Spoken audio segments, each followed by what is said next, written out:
We're joined by Abdullateef Abubakar Jos, is the editor-in-chief of Solacebase online newspaper, and he joins us from Kano, Nigeria. Abdullateef, thank you so much for joining us. We appreciate you for doing this with us. Thank you very much for having me on. I must start with, historical appointment, second woman to get this appointment, second woman in the history of Nigeria. And yes, her role when it comes to women, it is good. But let's talk about the significant challenges that she would have to face, where her lordship will have to face. Given the significant challenges facing the Nigerian judiciary, such as corruption, a backlog of cases, what are the expectations for Justice Kekere-Ekun's leadership in addressing these issues? Thank you very much. If you look at the antecedent of Justice Kudirat Kekere-Ekun, she's not new to the terrain.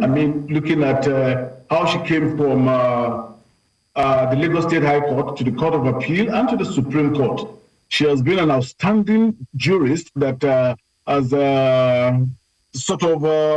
put a name in the good sense of time in terms of adjudication. So when you look at the merit of challenges at the Supreme Court presently now, you talk about the backlog of cases, you talk about conflicting judgment coming from justices and judges of High Court and of the Court of Appeal and the lower courts. So I believe that she will be able to do much to address most of this situation. Because if you look at the case of Aloma Mukhtar, when Mariam Aloma Mukhtar was there from 2012 to 2014, she was able to instill discipline in the judiciary. And if you look at the psychology of women leading, believe me, you will be so much impressed and pray for a president to come out, for a woman to come out as a president in Nigeria. Because ideally, when you talk about discipline, Mariam Kekere-Ekun with her antecedents is discipline. And she'll be able to put that into practice by ensuring that there is discipline in the judiciary. Unfortunately, the judiciary is facing the serious challenge of conflicting judgment. The judiciary is facing the challenges of corruption, because if you look at what the NJC came up with recently, with about 27 judges having a petition against them, and I think about 5 or 7 of them has to do with corruption.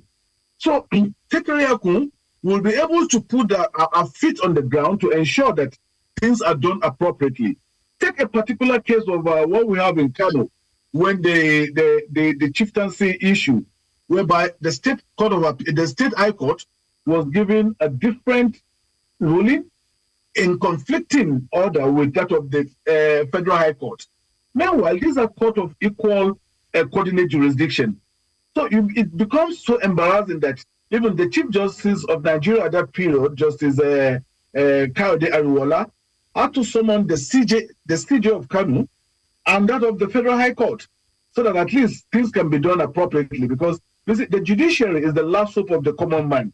So it shouldn't be toyed with, because we believe that for any situation we have at hand, the judiciary is where we will head to. So I believe that with antecedent of Kekere-Ekun, for what she is known for, because even look at most of our judgment when she was even at the Lagos State High Court, most of our judgment were not obtained by the Court of Appeal or the Supreme Court. If you look at what she was able to do. And the same thing with when even she was at the Court of Appeal. And when she writes a judgment at the Supreme Court. So with all this on ground, I believe that when she takes the mantle of leadership fully after the approval of the National Assembly, because I think she will need to go through the screen of the National Assembly for confirmation of her appointment. Believe you me, I have a lot of hope in her leadership.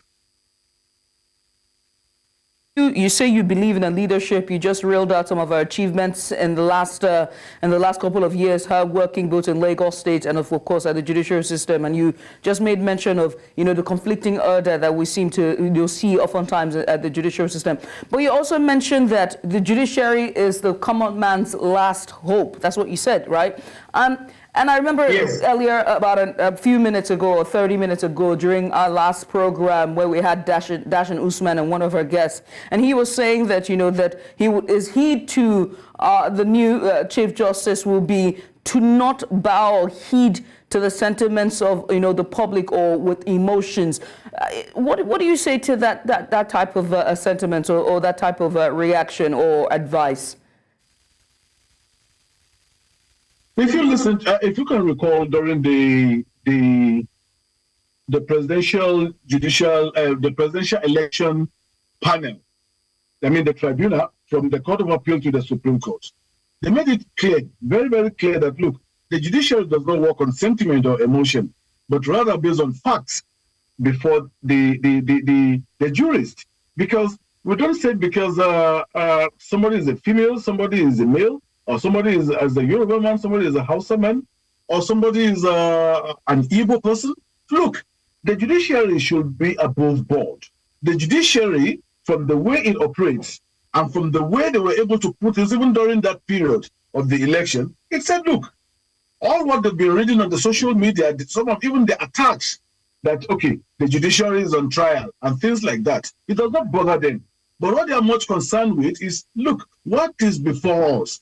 What are the facts, the issues before us? So they don't work, the judiciary does not work on sentiments. The judiciary works on facts. And it is only that facts that will be able to put things straight. So on most occasions, unfortunately, the judiciary cannot even work in vacuum because, you see, we have the bench and we have the bar. I mean, the lawyers at the same time, if they don't give their own part of the contribution as expected, there won't be sanity in the judiciary. So in the issue of bribing, corruption, a backlog of cases, because like yesterday, when the immediate past CGN was making his speech, he made reference to the fact that the Supreme Court is overburdened with so many cases that don't even needed to come to the Supreme Court. So, so far, with what we're having with Kekere-Ekun, believe me, I have a lot of respect and hope in her that she'll be able to put things straight.